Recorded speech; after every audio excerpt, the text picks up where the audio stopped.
Bagi Bapak Ibu yang berminat untuk mendapatkan e-book soal UP, PPG, PGSD yang kami sesuaikan dengan kisi-kisi tahun 2022,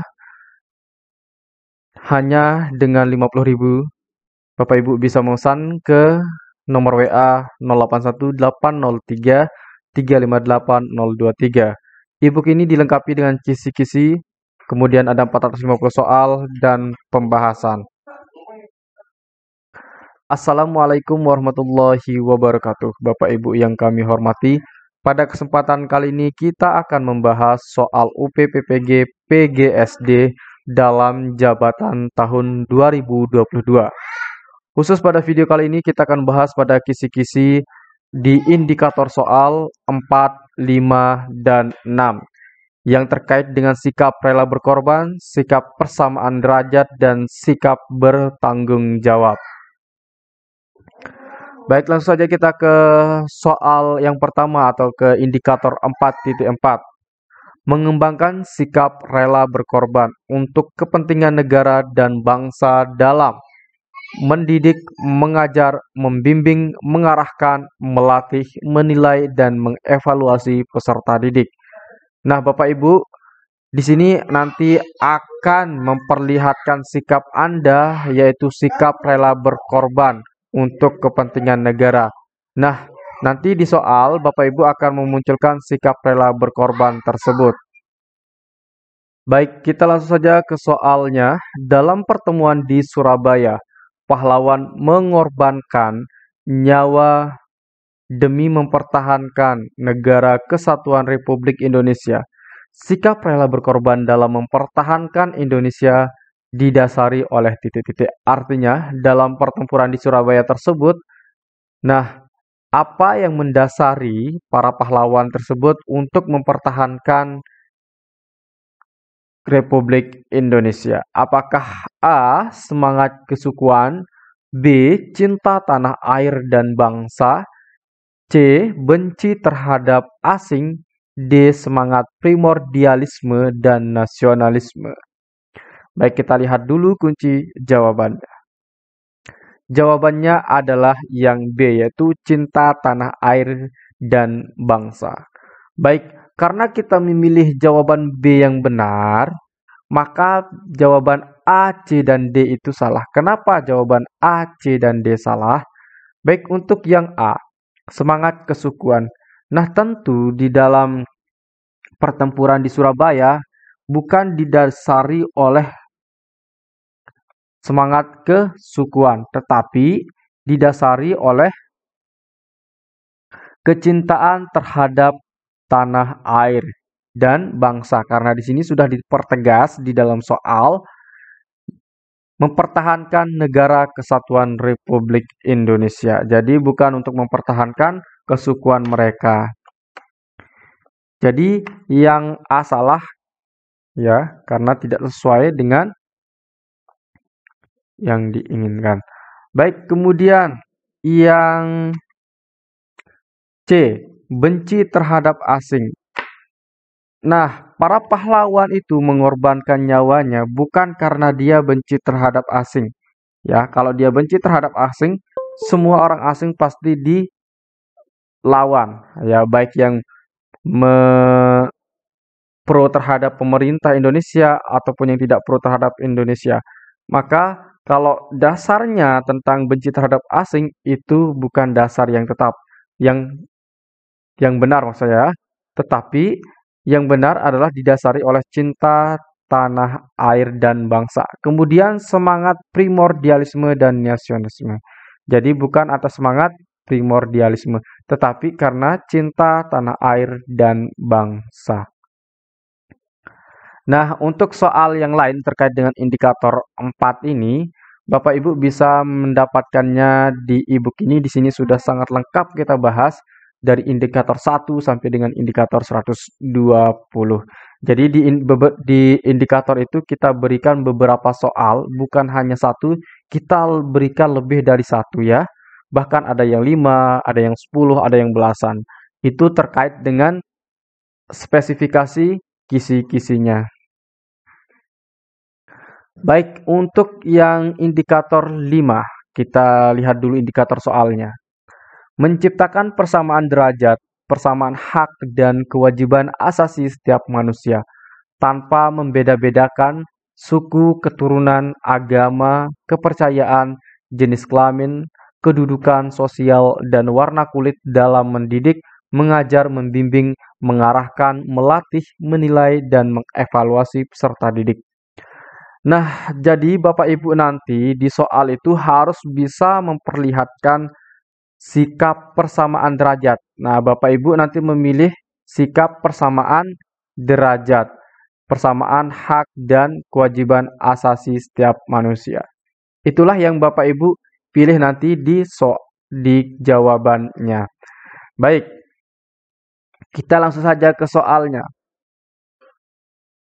Kehidupan yang rukun selalu menunjukkan adanya suatu keharmonisan dalam masyarakat atau negara yang memungkinkan setiap orang dapat berinteraksi, membangun komunikasi dan relasi yang baik satu dengan yang lain tanpa merasa adanya gangguan yang datang dari siapapun.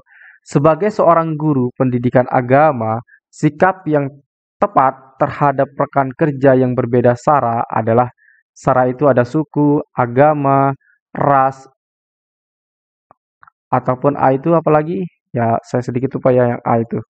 Baik, di sini pertanyaannya sudah sangat jelas bagaimana kita bersikap terhadap perbedaan sara yang ada. Apakah yang A memberikan ucapan selamat kepada teman yang merayakan hari raya agamanya, mengajak beribadah dalam pengucapan syukur. Kemudian yang B ikut beribadah bersama dengan rekan yang berbeda agama dengan mereka dan turut menyebarkan ajaran agama mereka. Yang C memberitahukan ajaran agama yang kita anut dan berharap dapat diterapkan oleh rekan yang berbeda agama dengan kita. D mengutamakan kebersamaan di atas kepentingan yang lain. E meyakini kebenaran agama kita dan tetap menghargai perbedaan sara. Baik, jawaban yang tepat adalah yang E. Baik, karena kita memilih jawaban E yang tepat berarti jawaban A, B, C, dan D itu kita nyatakan salah. Kenapa jawaban tersebut salah? Baik, kita akan bahas dari A dulu. Memberikan ucapan selamat kepada teman yang merayakan hari raya agamanya. Oke, untuk memberikan ucapan selamat ini sudah tidak apa-apa ya. Ini sudah benar. Kemudian kita lanjut mengajak beribadah dalam pengucapan syukur. Nah, yang salah adalah mengajak beribadah. Nah, ini bukan merupakan sikap kita dalam bertoleransi maupun memperlihatkan persamaan derajat. Tetapi sebaiknya kita hanya mengucapkan selamat, kemudian menghargai dia, tidak mengganggunya dalam melaksanakan ibadahnya, dan yang lain-lainnya. Jadi kita ucapkan selamat itu sudah sesuatu yang sangat baik dan itu memang kedudukan kita untuk perbedaan ini. Jadi kita hanya memaklumi perbedaannya dan kita persilahkan apa yang mereka inginkan atas dari perbedaan tersebut. Yang B ikut beribadah bersama dengan rekan yang berbeda agama. Nah, di sini sudah sangat terlihat salah ya. Ikut beribadah bersama ini sudah salah. Jadi sikap kita bukan seperti itu, tetapi sikap kita hanya cukup memaklumi dan membiarkan teman-teman kita yang berbeda melaksanakan apa yang mereka yakini. Kemudian yang C, memberitahukan ajaran agama yang kita anut dan berharap dapat diterapkan oleh rekan yang berbeda agama dengan kita. Nah, kesalahannya adalah di sini, kemudian berharap juga. Nah, jangan sampai ini mengharapkan ya.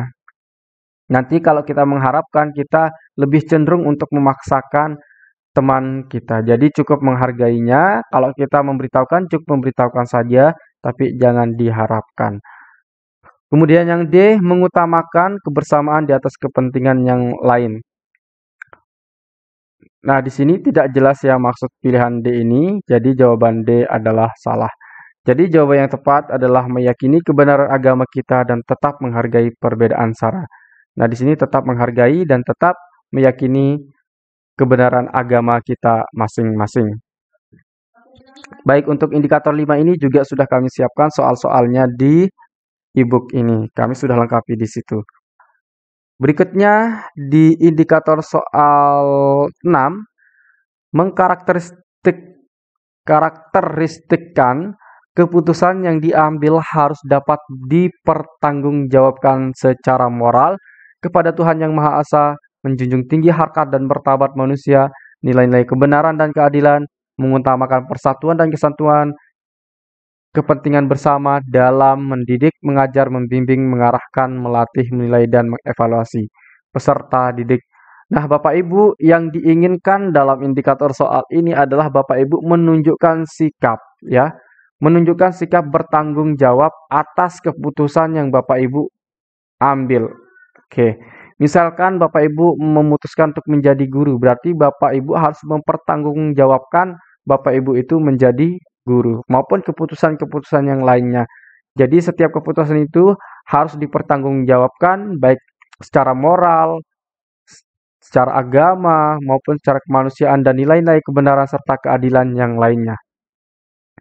Baik, langsung saja kita ke soal. Toleransi antar umat beragama sangat diperlukan dalam kehidupan masyarakat. Pernyataan ini yang bukan merupakan contoh toleransi adalah, oke, sudah jelas soalnya adalah kita diminta untuk menunjukkan sikap, ya, sikap dalam toleransi. Tetapi soal ini yang diminta adalah yang bukan merupakan sikap toleransi. Apakah yang A mengikuti tata cara pemeluk agama lain, B menjalin hubungan persahabatan, C bergotong royong dalam membangun, D memberi kebebasan pemeluk agama lain. Jadi jawaban yang tepat adalah yang A. Baik, karena kita memilih jawaban A yang tepat, berarti kita menyalahkan jawaban B, C, dan D. Kenapa jawaban B, C, dan D salah? Baik, kita akan bahas satu persatu. Yang pertama, menjalin hubungan persahabatan. Nah, ini merupakan sikap yang benar dalam bertoleransi antar umat beragama. Kemudian yang C, bergotong royong dalam membangun. Ini juga sikap kita dalam bertoleransi antar umat beragama. Kemudian yang D, memberi kebebasan pemeluk agama lain. Ini juga sangat tepat. Kita memberi kebebasan kepada pemeluk agama lain. Nah, yang A salah karena mengikuti tata cara pemeluk agama lain. Nah, yang A ini itu bukan merupakan cara kita bertoleransi antar umat beragama. Ya, kalau toleransi itu cukup hanya memberikan kebebasan kepada agama lain untuk melaksanakan perintah agamanya. Bukan berarti kita mengikuti upacara agamanya atau tata cara agama teman kita atau sahabat kita atau warga negara yang lainnya. Baik, untuk indikator soal 6 ini kami sudah siapkan soal-soalnya di soal UPVPG, PGSD. Dan silahkan Bapak Ibu yang ingin memesannya silahkan di nomor WhatsApp yang sudah kami terakan di sini ya. Di 081803358023. Baik Bapak Ibu, itu saja yang kami sampaikan pada kesempatan kali ini. Saya ucapkan banyak terima kasih atas perhatiannya. Assalamualaikum warahmatullahi wabarakatuh.